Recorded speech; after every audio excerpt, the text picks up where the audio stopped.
Terrence McNally. Welcome to Freeform, a world that just might work. And I'm going to be speaking today with ARI Berman about threats to the 2026 midterm elections. He's national voting rights correspondent at Mother Jones and the author of Minority Rule and Give Us the Ballot, The Modern Struggle for Voting Rights in America. And you can learn more at ARI Berman Author, all one word, ARI BERMAN AUTHOR, aribermanauthor.com.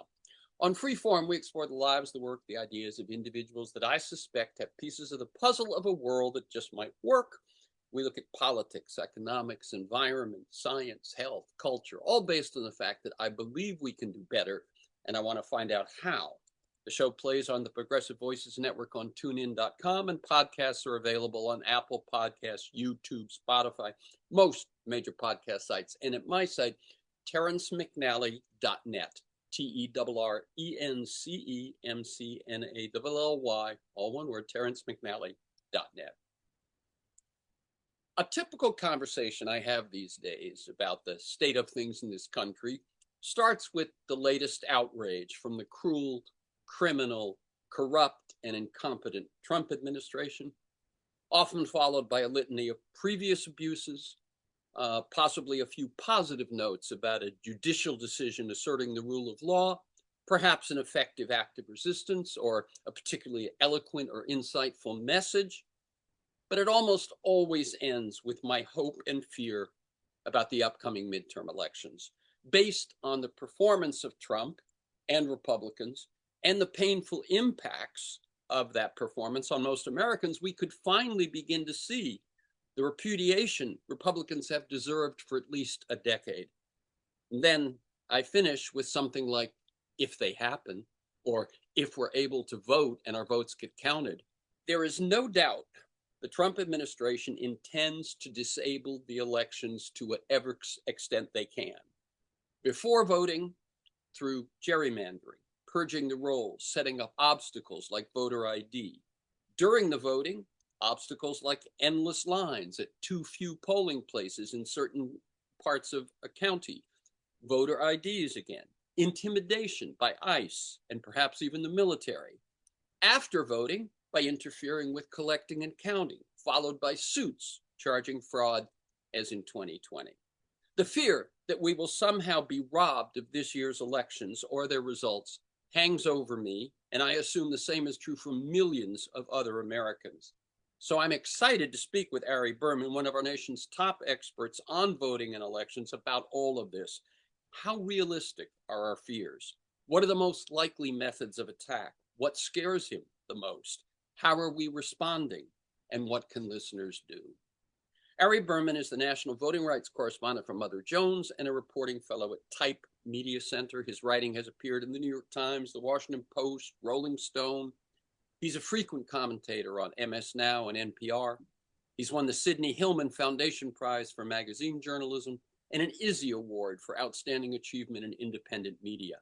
He's the author of Herding Donkeys, The Fight to Rebuild the Democratic Party and Reshape American Politics, Give Us the Ballot, The Modern Struggle for Voting Rights in America, and Minority Rule, The Right-Wing Attack on the Will of the People and the Fight to Resist It. Welcome again, ARI Berman, to Freeform, a world that just might work. Hey, Terrence, great to talk to you again. Thank you. Okay. And let me tell listeners, we're recording this conversation Wednesday, July 15th, 2026.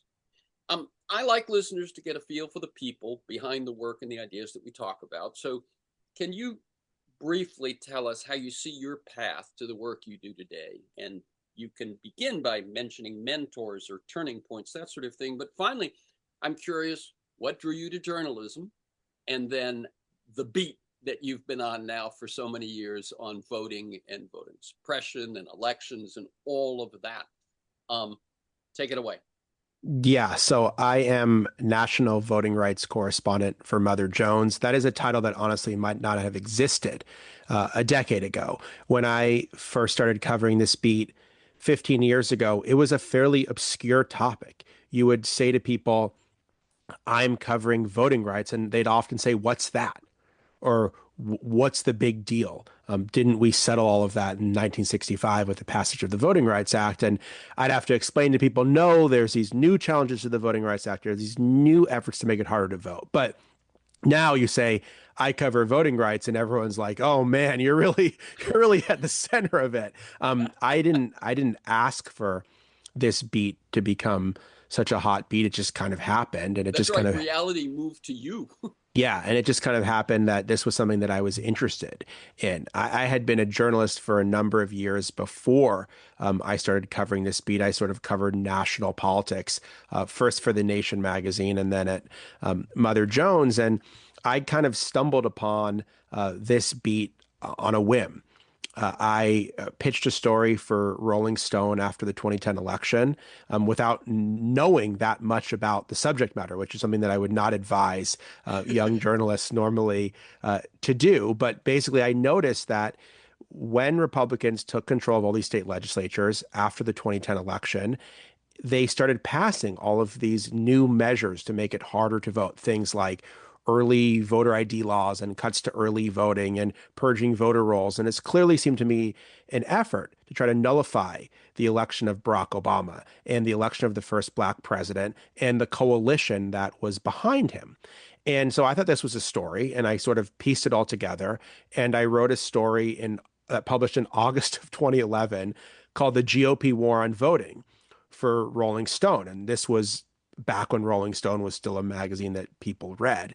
And it got a lot of attention. And I thought, listen, I'll write one story about this and then I'll go back to being a general reporter. But these things kept happening on this beat, and it became a much bigger story in the years to come. First, you had the Supreme Court effectively destroying the most important part of the Voting Rights Act in the 2013 Shelby County versus Holder decision.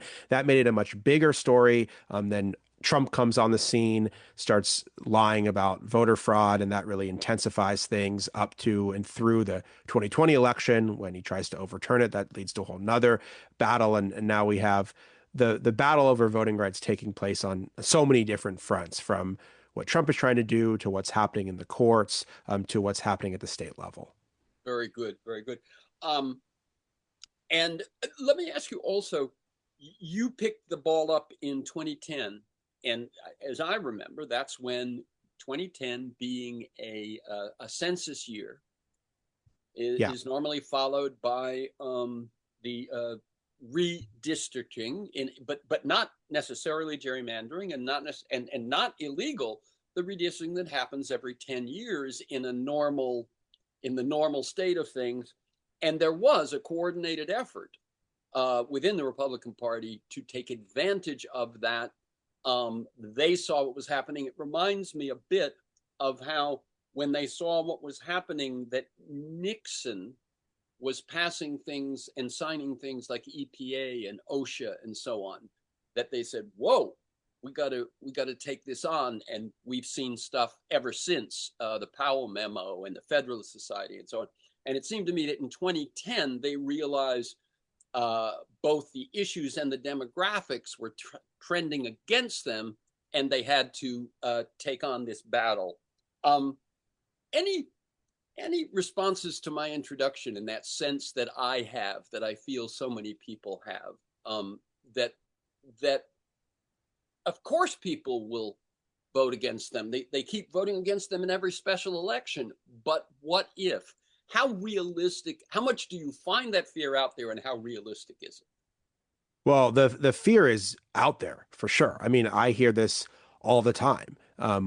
Will we have an election? And if we do have an election, how free and fair will it be? And I can pretty conclusively answer that we will have an election, but I can't answer how free and fair it will be because nobody knows. The fact is, we are seeing an unprecedented effort by the federal government to interfere in the midterms. We've never seen anything like this before. We've never seen a president be so involved in the mechanics of voting in a midterms when he's not even on the ballot, and B, we've never seen the federal government weaponized in such a way to try to achieve that end. Usually, presidents go out and campaign on their record. That's what they do in the midterms and try to sell their party. Trump hasn't done any of that. He has No. no record, essentially, to run on. And the things that he has done are deeply unpopular, whether it's the quote unquote big, beautiful bill or the war in Iran or whatever it may be. He hasn't done anything that people actually like in terms of his presidency. Even the things that used to be strong suits for him, like immigration,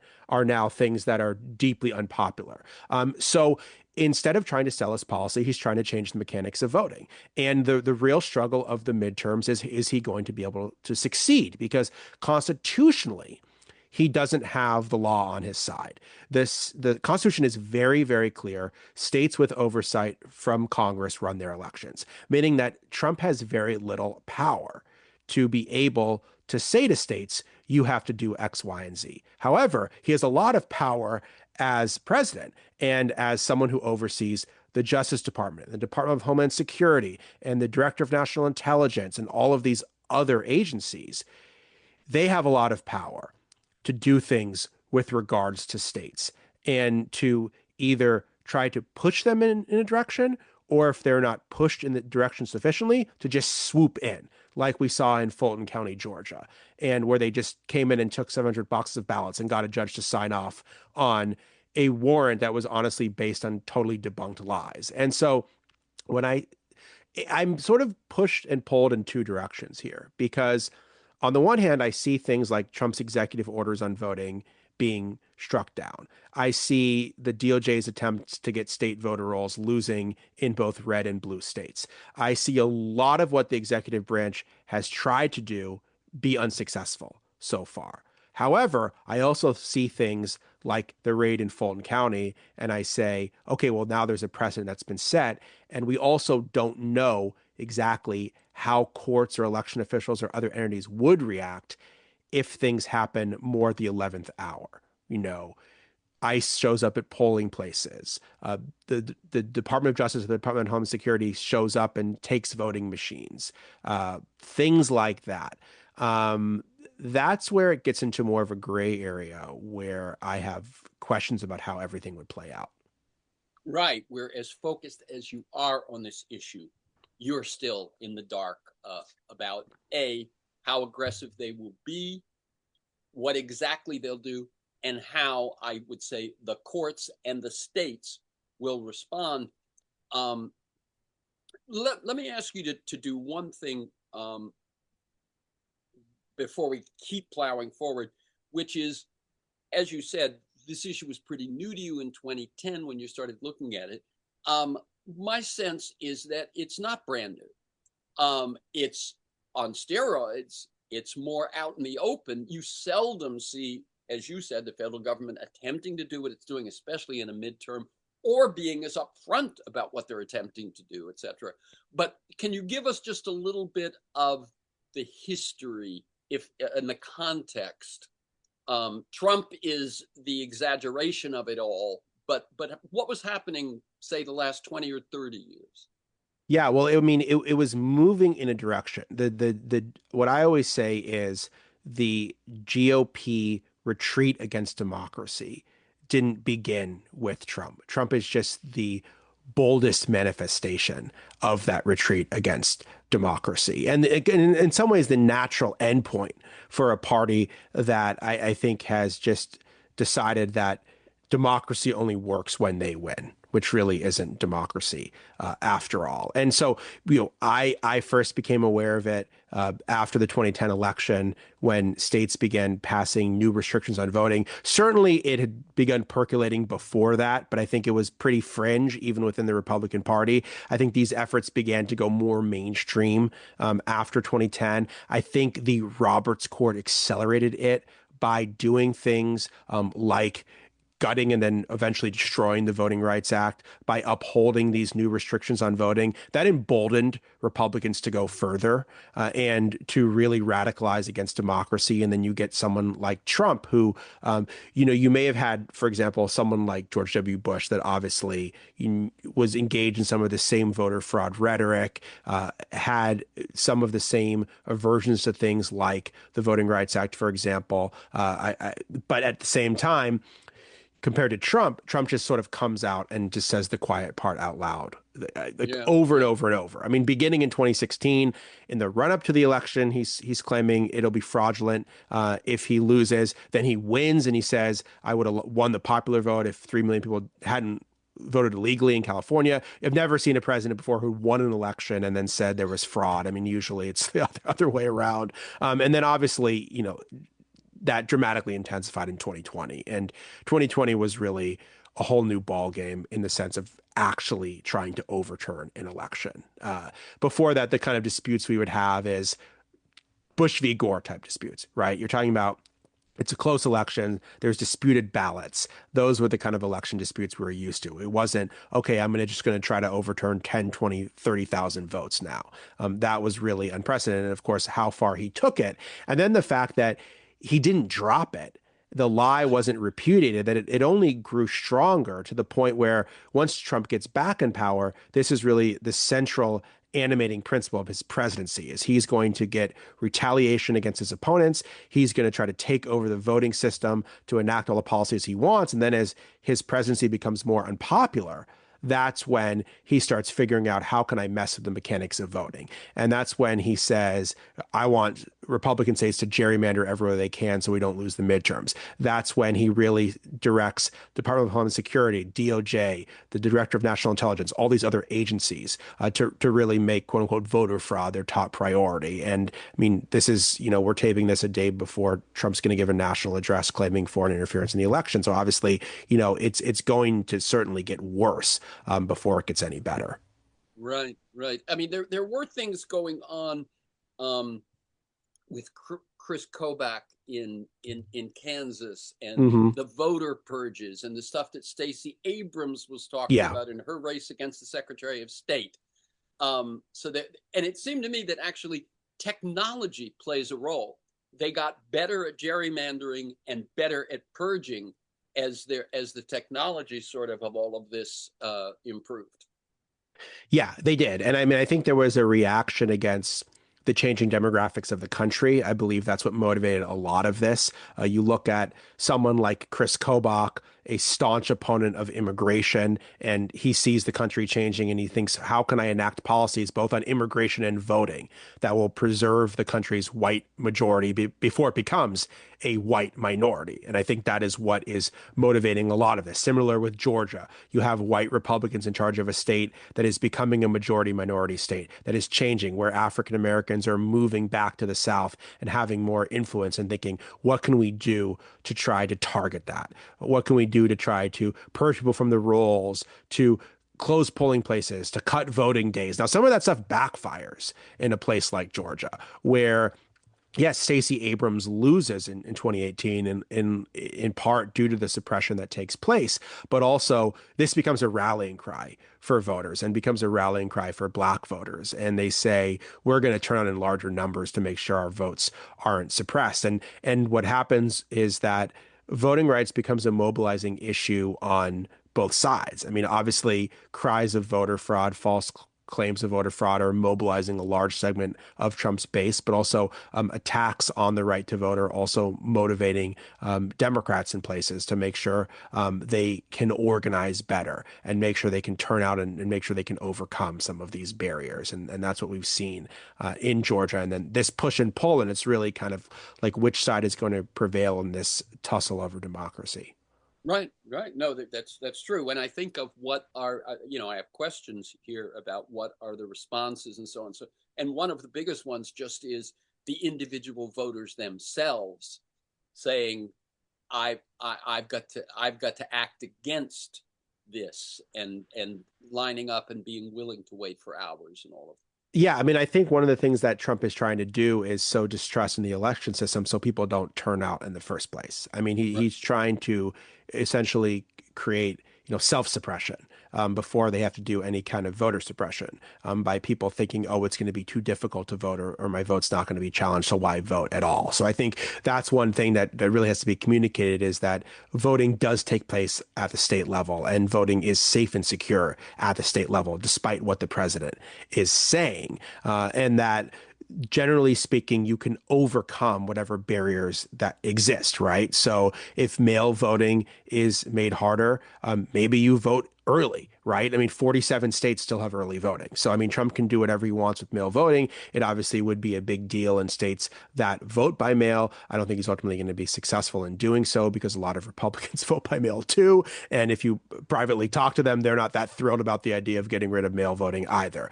Talk to a smart Republican strategist in Florida and Arizona and Alaska and ask them, do you want your party to give up mail voting? And they'll tell you very quickly, no. That would put us at a huge disadvantage. And one of the reasons why Trump lost in 2020 is he pushed his voters off voting methods. There was no reason, there was no inherent reason why Democrats needed to use mail voting at higher rates than Republicans. Before 2020, actually, Republicans had used mail voting at higher rates than Democrats. So Democrats were just more nimble in terms of, and also obviously they cared more about the effects of COVID, but they were also more nimble in terms of switching how they voted.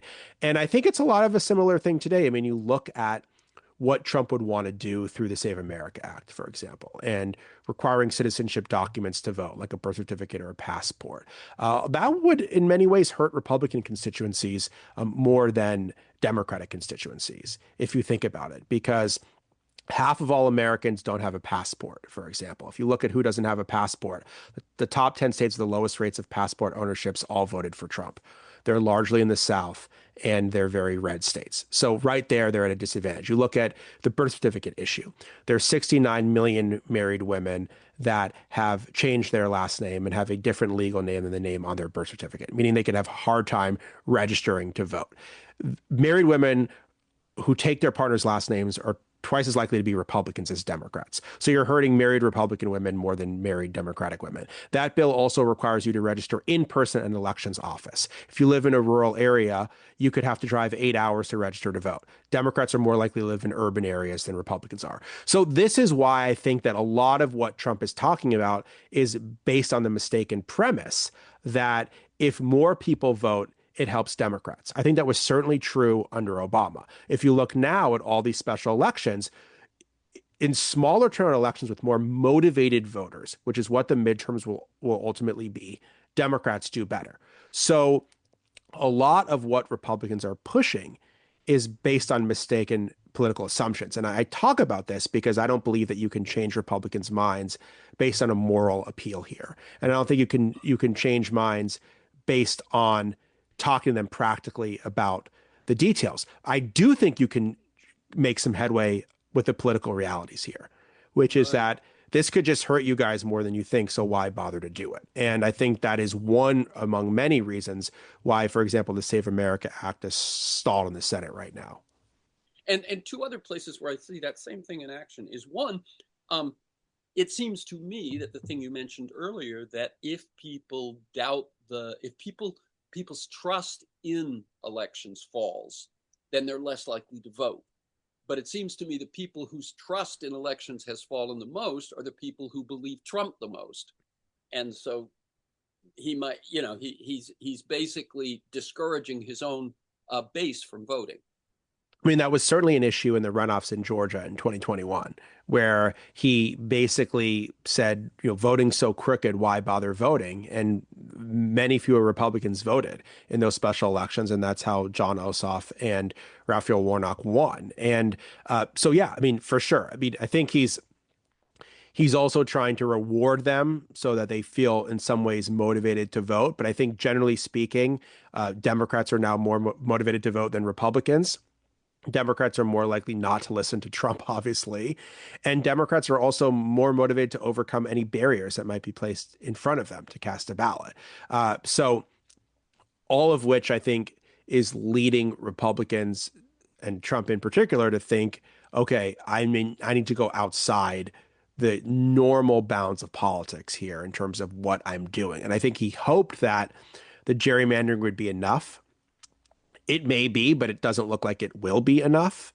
By the way, let me speak to that one because Yeah. I was going to say that's another example where the assumptions on which the gerrymandering was based, which to some extent, if I'm correct, sort of took into account the shifts of voters of color toward Trump in 2024. But his performance on immigration and the economy may have changed that math. And so the gerrymandering that he's encouraged and so on may not be as effective as it would have been if he had some performance to stand on. Yeah, I mean, I think that's definitely possible in a place like Texas and possibly a place like Florida. They may pick up fewer seats than they would originally. They're still going to have a big advantage, largely because of what happened with the courts and largely because of what Republican appointed judges did, both at the state court and at level and at the U.S. Supreme Court. I mean, basically, when Virginia passed its redistricting map approved by the voters, the parties were basically even in this mid-decade redistricting war that Trump started. And what happened was the Virginia Supreme Court overturned that map, even though it had been approved by voters, which was absolutely insane to me, both their interpretation of the law and the fact that they voided Right. an And let me election. just cut in for a second. And the distinction you're making is it wasn't just that the legislature redistricted, the voters of Virginia voted on this redistricting and approved it. Yeah, exactly. So there's only two places where the voters have weighed in on these maps in the last 2 years, California and Virginia. In California, the Supreme Court decided not to disturb the map. But in Virginia, you had a Republican dominated court that voided it 4-3. So it was basically one judge's swung it on a very minor technicality. And the crazy thing there was that there wasn't a single red state in which voters got to weigh in on the gerrymanders that their legislatures had done. And there were also red states like Florida, like Missouri, that had prohibitions on gerrymandering in their state constitutions that their state courts just totally overlooked. So you had the Virginia Supreme Court striking down a map approved by voters on this very minor technicality that I would argue the court got wrong.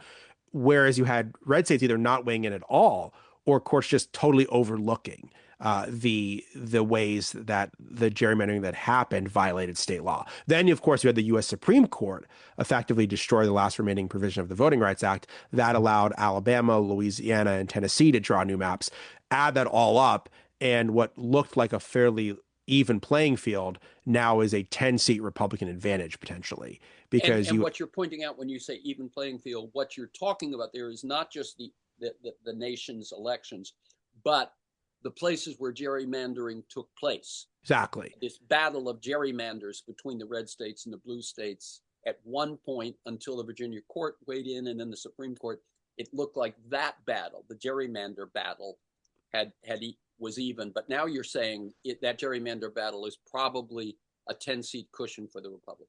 It is. I mean, and that's huge. I mean, because right now there would be no question that Democrats would take back the House based on Trump's unpopularity. The only question would be how big would the majority be? Would it be 10, 20, 30 seats? And now you're basically saying you have to win 10 seats. And there's not that many battlegrounds to begin with now. They've already been shrinking even before this gerrymandering, and it's shrunk even more. So the likelihood is that Democrats will still take back the House, but I think it's gone from like a 99% probability to a 75% probability. Trump has to remain unpopular, for example. Before, if you looked at the map, before all of the recent things that have happened, weighed in, yeah. Democrats basically, I'll put it another way. Before the Virginia Supreme Court weighed in and before the U.S. Supreme Court weighed in on behalf of Republicans, Republicans had to win every single toss-up race there was. I mean, they had to completely run the table to have any chance of retaining the House. Now Democrats have to win the majority of toss-up races. They have no real margin for error when it comes to the race for the House. Now, I think that based on the national climate, Democrats are still in a good position.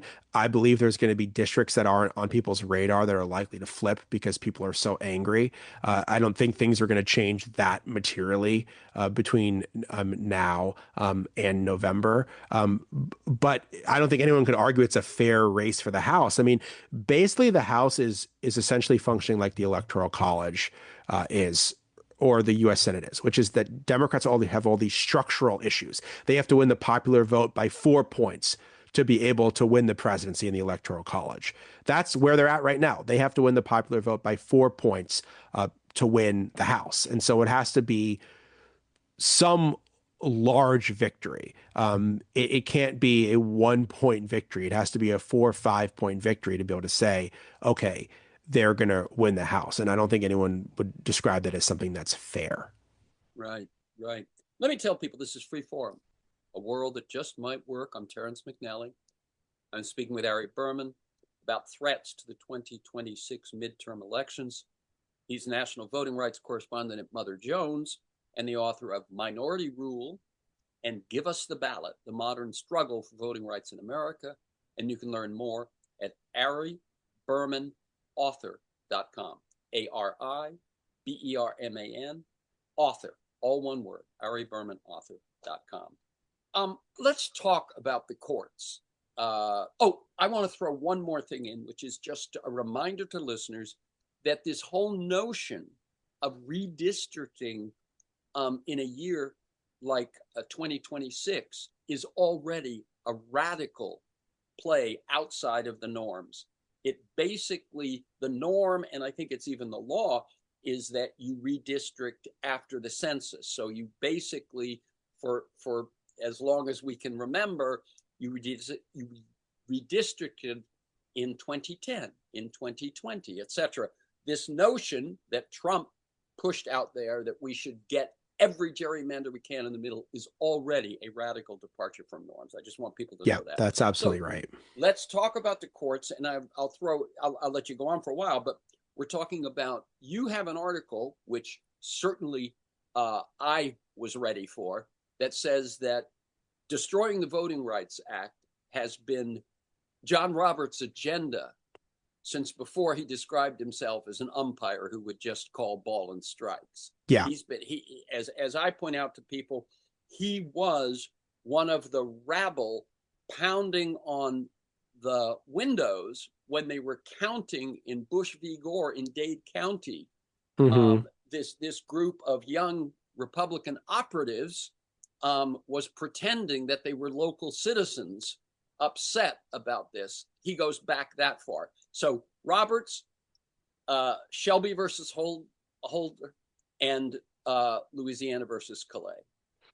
So it actually goes back even farther than that, which is Roberts is a key foot soldier of the Reagan Revolution, right, and the effort to really roll back. I call it the counter-revolution because it's really an effort to roll back the civil rights revolution of the 1960s. And this starts obviously with Nixon and the Southern strategy, but it really gains momentum with Reagan. And you have all of these young conservatives like John Roberts and Samuel Alito who come to Washington, and their goal is to roll back the civil rights laws of the 1960s, and in particular the Voting Rights Act, because that's the most impactful civil rights law of the 1960s. And Roberts becomes the point person for the Reagan Justice Department on voting rights, and they're locked in this big fight with the Congress over whether to reauthorize the Voting Rights Act and how strong the reauthorization should be, because the Voting Rights Act, parts of it are permanent and needed to be reauthorized by the Congress.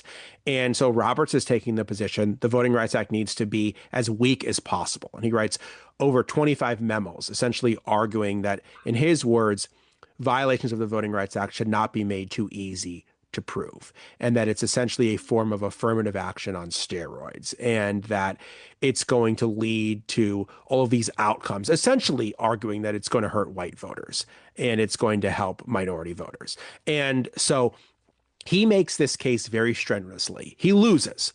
The Congress overwhelmingly reauthorizes the Voting Rights Act. You still had Republicans in Congress that cared about things like the Voting Rights Act. You had senators like Bob Dole, who worked with senators like Ted Kennedy to reach this kind of bipartisan compromise that's impossible to imagine today.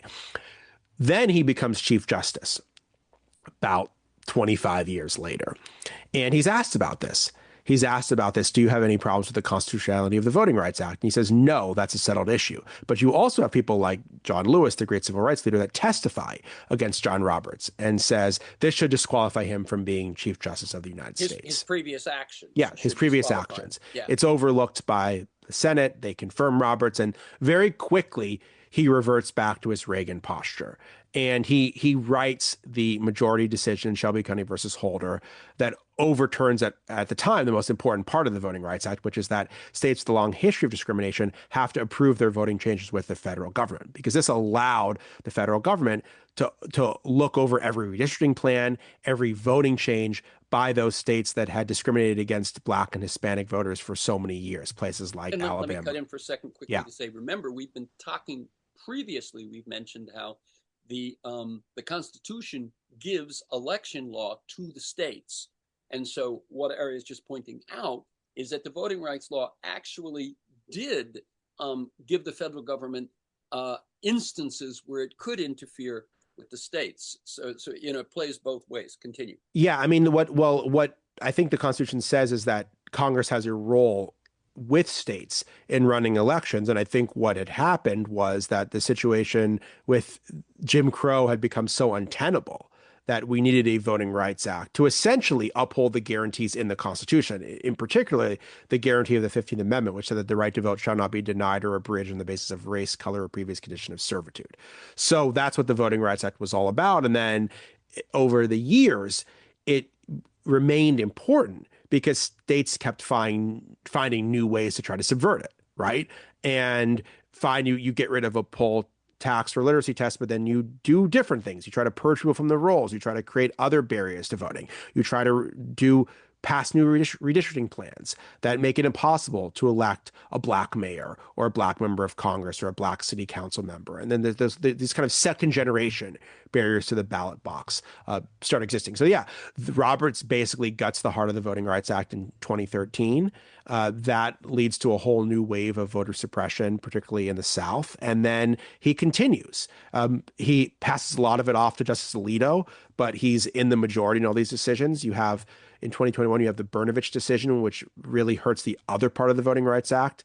That makes it a lot easier in that case to uphold discriminatory voting laws. And then you have the Calais decision that came out in April, basically, which says that majority minority districts that are drawn to allow a Black or Hispanic or other minority group to elect their candidate of choice, that those are essentially unconstitutional, and that the only way to protect those districts or to protect dilution of the minority vote is to have these extraordinarily difficult tests that are basically unpassable, like almost like a new version of a poll tax or a literacy test, to the point where it's so difficult to actually strike down a discriminatory voting law that you're just never going to be able to do it. And we saw that in the aftermath of the thing, where just the last thing I'll say about this is in Calais, they say you need evidence of intentional discrimination to strike down a map that dilutes the Black vote.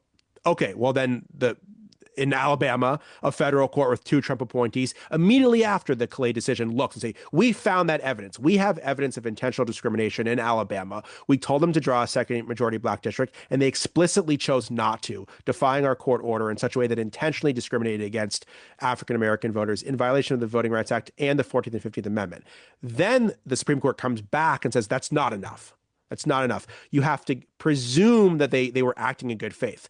Well, how can a legislature that was found guilty of intentionally discriminating against Black voters be acting in good faith? I mean, it's a catch-22 here. So the bottom line is they've basically said that if you argue that you're doing it for partisan reasons, and it just so happens that race is a byproduct of that, then that's your get out of jail free card.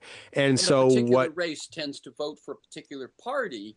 Coincidence. That's not enough. They're saying that's not enough. So it's impossible for me to think of a scenario in which the Supreme Court right now would find that the rights of voters of color were disenfranchised or diluted. I mean, it's just according to the way they've rewritten the Voting Rights Act, it's functionally impossible. What this means in practice is that Southern states are going to eventually eliminate all of these districts in which voters of color can elect their candidate of choice. They've done it in some places. They're going to do it in many more when they have a little bit more time after the 2026 midterms. And what that's going to mean is that you're going to have a politics of white supremacy in the South, in which you have these states with large Black populations, places like Alabama, Mississippi, Louisiana, and there's going to be no Black members of Congress. And that's a new form of Jim Crow, because yes, Black voters have the right to vote now, unlike Jim Crow, but they have no one to vote for. They have no ability to elect their preferred candidates, which is a new form of Jim Crow. And the fact that you're going to have these all-white delegations in these southern states is the congressional delegations in these states are going to look like the Jim Crow delegations of the 50s and Yeah, early 60s. And I think that is something that is really going to diminish democracy. It's really going to diminish multiracial democracy. And I'm very, very concerned about how we get out of it, because while I do think you could draw more districts in blue states to help Democrats offset the redistricting disadvantage, you can't draw more blue districts in these red states. And that's the problem here. And you're basically sort of casting off black voters to basically have no protection under the law. And that just goes against the entire spirit and honestly the law of what the Voting Rights Act was meant to do. of course. And let me just remind people that the other aspect of our elections, which is campaign finance, Yeah. and I'm just going to mention this, and then we'll move on to more specific ways that they're attacking the vote this midterm, is that Roberts specifically requested in Citizens United that the plaintiff before the court go back Yeah. and make it a bigger question, so that when they did come back in Citizens United, the Supreme Court could rule money is speech, etc., and open the floodgates. And we've seen what's happened since then. So on both finance and redistricting, Roberts is the key player who, under his mild-mannered, I'll occasionally vote for the Health Care Act or something to make you think that I'm actually who I say I am. I'm not. Yeah. And I do think that the only thing I'll say about this is Yeah, that I do think we're reaching a turning point for the Supreme Court where it's really becoming a motivating issue for people. I think Dobbs was the real turning point on this, but I think it's accelerated since then. The Clay decision really was a turning point for a redistricting case to get so much attention. And I just saw a poll that black voters in the South now say that the Supreme Court is the greatest danger to American democracy, ahead of even the Trump administration. And of course, they're related because Trump appointed the supermajority that is that has created these decisions. But certainly the fact that you would say the Supreme Court normally is fairly far down on people's lists in terms of what motivates them to vote. And this has really been a wake-up call to people. And even the victories, the fact that the birthright citizenship was 5-4, even the victories are so narrow and seemingly fleeting that that is even something that I think the hope was. I mean, I'm sure Roberts' hope was, okay, well, we'll do all these bad things, but then we'll rule against the president on birthright, and therefore people will forget it. And I don't think that happened at all, because first off, they did all these other bad things that people didn't forget. But also, I mean, you're talking about decisions that should be 9-0 being 5-4. And so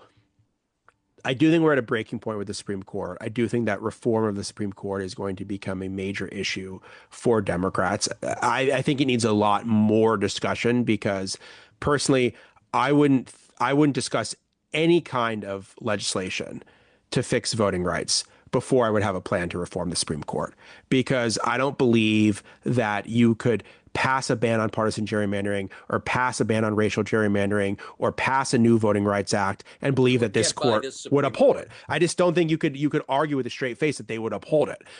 So therefore, it has to be, why do we need Supreme Court reform and how are we going to get it done? And the why is something that more people are understanding, but it needs to be explained to more people, a lot more people. And how do we get it done needs to be explored a lot more too, because this is something that I think is going to be the defining fight of the next 10, 20 years, is that if this current iteration of the Supreme Court doesn't change, they're just going to take every right that people care about away. And then the question is, what do you do about it? And I think at that point, it's like you have to change the composition of the court or else. yeah. I have a feeling that your beat is actually expanding. That what was a voting rights beat and an elections beat will now also include a Supreme Court beat. Yeah, I mean, it's already expanded. I mean, it's already a democracy beat, I'd say, writ large, but certainly the courts are so instrumental in all of this. And the Supreme Court really just has, I mean, partly because of what they've done, they've given themselves an extraordinary amount of power. And they've repeatedly struck down the things that Congress has tried to do. In the past, when that's happened, Congress has reacted, but this Congress, of course, is not going to do anything. Right. So let's move now to what scares you the most. What what are they doing? We've got 15 minutes basically. What and you did an article actually before Louisiana versus Calais and before the big gerrymandering thing, but it was basically where you laid out kind of 10 areas that they were acting on. So let me throw it to you. And what methods are they using, and where do we stand on those? And let me mention one thing to people, which I'm sure you're aware of, but hold on one quick second. The Brennan Center, as a great center for justice and reviewing the laws and so on, has a thing, if you go to their website, that's their elections explainer for 2026 that goes into this is all scenarios of what they think the federal government might try, why you need to pay attention to them, and what you can do. But let me throw it to you, Ari, for your sort of take on all of that. Yeah, so I think the thing that's most worrisome is how far do they take trying to interfere with election administration, and what kind of emergency quote unquote powers do they claim for themselves to do so? And do the courts really are they deferential to the administration in their use of executive power, like they were, for example, in the immunity decision, like they were in the Slaughter decision, and they allow the Trump administration to do these unprecedented things that have never been done before, like, for example, trying to seize voting machines or prosecute election officials just for doing their jobs, or blocking the certification of Democratic members of Congress. I mean, I think I would say there's sort of three phases of the election, and that's how people can vote, how votes are counted, and how elections are certified. I'm reasonably certain that people will have options to vote, because that is something where the states have a lot of control over their elections. And I don't believe that Trump is going to figure out a way to get the Save America Act through the Senate. And I think if he did, as I argued earlier, it would hurt Republican constituencies as much, if not more, than Democrats. So I do think people will be able to vote. The how votes are counted part is very worrisome to me. That's where I could see DHS, DOJ, other FBI, other actors coming in and trying to interfere in the process. And then the question is, let me just go back one sec. When I laid it out in the intro, I said before voting, voting, and then after voting, right? And it seems to me that in the before voting part, you didn't, or in the before voting and voting, before we get to what we were talking about, which was counting, what about the intimidation factors and those sorts of things? How did they rank in your predictive assessment? I'm less concerned about that. I mean, to be totally honest with you, the backlash to ICE in Minneapolis, the outrage in Maine has made me think that there's a very robust movement of civil society out there that would react to any kind of thing like that. I think the minute ICE would show up at the polling place and it would go viral, that could certainly scare some people away. I believe it would provoke a giant counter reaction that would make people even more motivated to cast a ballot. And so that's a really key part of all of this, is having a very engaged civil society. One of the things I took from the election in Hungary was they had 50,000 election monitors on the ground in a very small country to make sure that Orban didn't steal the vote. And that was not dissimilar to America in terms of Orban, more than Trump, you could argue, had systematically rigged the elections against the opposition party. But the opposition party was able to rally a broad enough coalition to overcome that, but also make sure that the remaining rights that existed, particularly the right to vote, weren't trampled on. But that required a tremendous amount of vigilance. And so I think it's going to require a tremendous amount of vigilance here. So that's why yes, obviously, ICE at the polls, those kind of things are concerning. I think first off, the law is pretty clear that ICE Right. can't there's very clear laws in terms of what you can and can't do at polling places that I think are not that. Intimidating voters Yeah, it's is not that hard for a court to adjudicate that. Can an election official stand up to the FBI coming in, the DOJ coming in, the DHS coming in? I mean, that's putting them in a very difficult position. Will courts weigh in favor of election officials? Will they do so in a quick way? I mean, one of the things that disturbs me about what happened in Fulton County, where they took those 700 boxes of ballots, was, well, A, it was all based on debunked conspiracy theories. A judge signed off on it. They still have the ballots. That's the thing that people don't understand. They still have those ballots. Those ballots have still not been returned up to Fulton County, regardless. So that to me is an example of the courts totally dropping the ball. let me jump in for one quick second, Eric. One of the things that I think has been a hallmark, a sad hallmark of the first year and a half of Trump too, is he does things, lower courts find them unconstitutional, and the Supreme Court, when it gets to them, has a choice. Yeah. Do we allow this thing that has been found unconstitutional to proceed until we ultimately decide? Or Yeah. do we stop it from proceeding because someone's found it unconstitutional until we ultimately decide? Yeah. And time after time, there were 15 straight cases where the Supreme Court allow it to go forward. See if irreparable harm will happen to the nation if Trump doesn't get to do the thing that's already been found unconstitutional. It's the lag between when a lower court finds something illegal and when it actually affects reality that I worry about. And in an election, any time lag is critical. Yeah, for sure. And I mean, in Georgia, that didn't even happen. You even had the lower courts, the magistrate courts, the district courts ruling essentially in favor of the administration. So that was in and of itself disturbing. But yeah, absolutely. I think you could see an example where they try to seize voting machines. You get an injunction from a district court, and then the Supreme Court pauses the case. And there's an uncertainty here. And given how much executive power they've given Trump through the immunity decision, through the slaughter decision, can we reasonably say that if he tried to do something crazy, that they would tell him no? I think that they would, but I can't reasonably tell you. This is not the 2020 election to me, where you look at the Texas case and you say there's no way even this Supreme Court's going to decide that they're going to let them throw out 10 million votes for Joe Biden, right? But a different kind of dispute, I'm not so sure about. So that's a scenario that concerns me. And then the elections are certified part of it concerns me. Because let's just say, here's the hypothetical I've been talking about, which is not that far-fetched. Let's say the election comes down to California. California redrew its redistricting maps where you live to give Democrats 5 more seats. Let's say those 5 more seats are pivotal in terms of who controls the House. It's going to take a while to know who won because California takes a while to count its votes. It's not evidence of fraud, it's just the way they do business. I wish the state could count votes a little bit quicker, but the fact is there's nothing fraudulent about it. But there's some kind of delay in knowing who won the House. Trump immediately comes out and says there's fraud in California. The Republican candidates were up, and then the mail votes were counted, and then the Democrats went ahead, not understanding how the system works. And then he says to Mike Johnson, while he's still Speaker, while the House is in question, I don't want you to seat any Democrat from the California delegation. Okay. So then the House is in question, right? The House is in crisis, and it's a January 6th situation in miniature, right?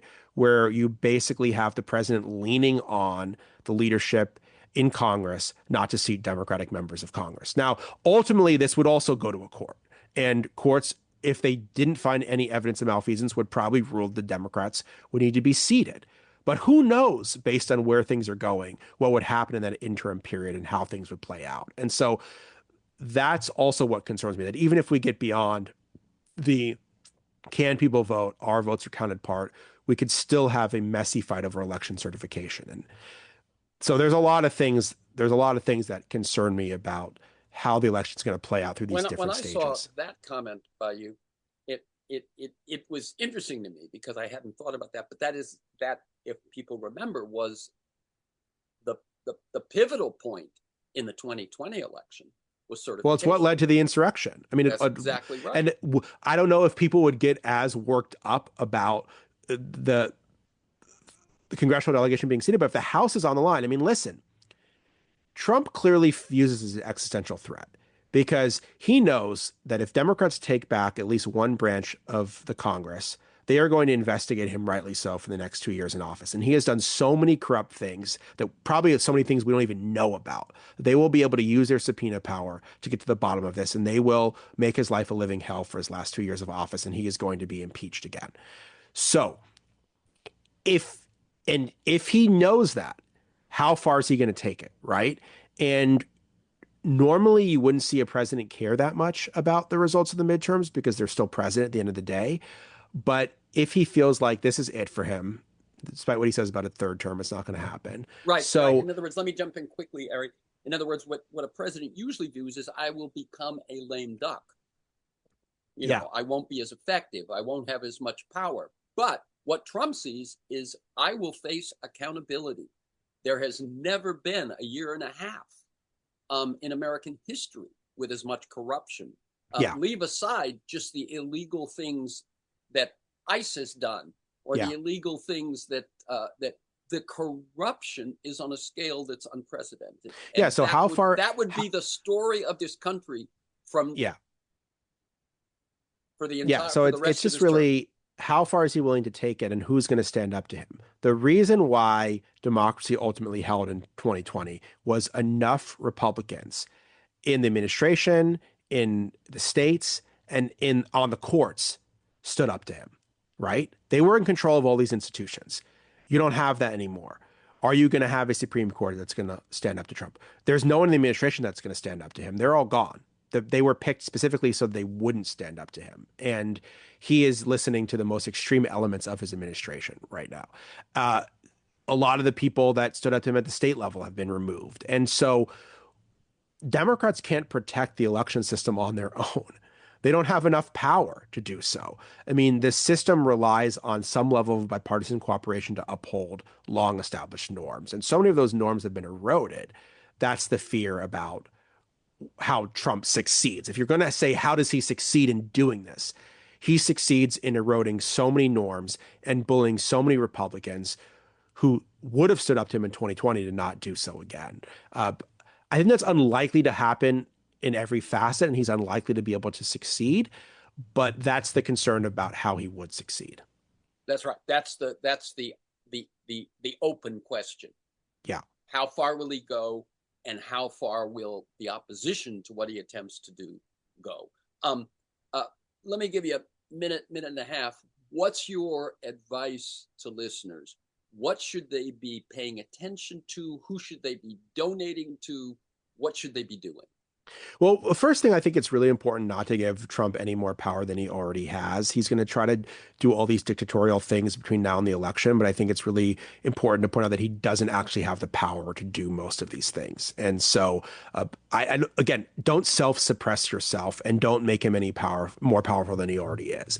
I would say it's really important for people to not just vote, but get engaged with the voting process, whether that's becoming a poll worker or an election monitor or volunteering with one of these groups that helps people be able to vote, whether it's the Lawyers Committee for Civil Rights or the League of Women Voters or the ACLU. Vote Riders. There's a lot of organizations out there. And as you point out, that's what worked in Hungary.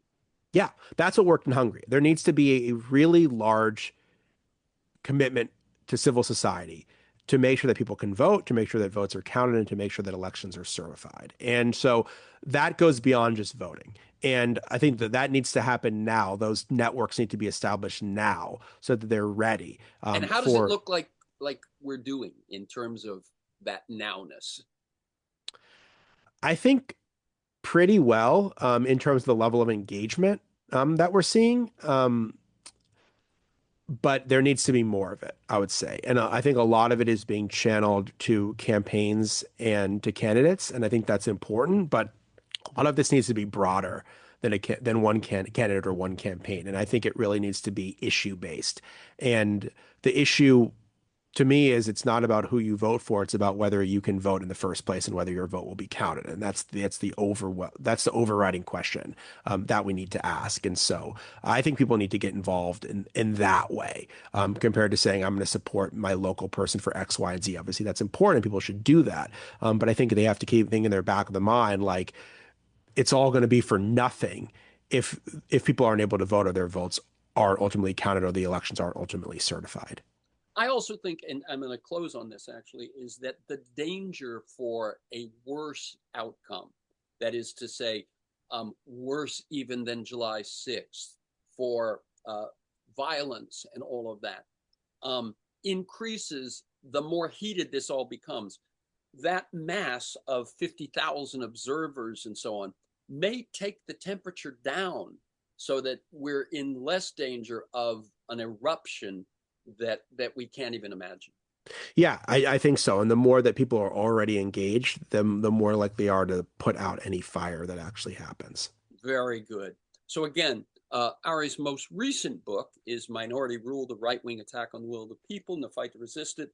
His website is Ari Berman Author, all one word, ARIBERMAN, and then the word author, but it's all one word, aribermanauthor.com. For this conversation and many other interviews and articles to join me in pursuit of a world that just might work, go to terrencemcnally.net, TERRENCEMCNALLY.net, or aworldthatjustmightwork.com. They're the same website.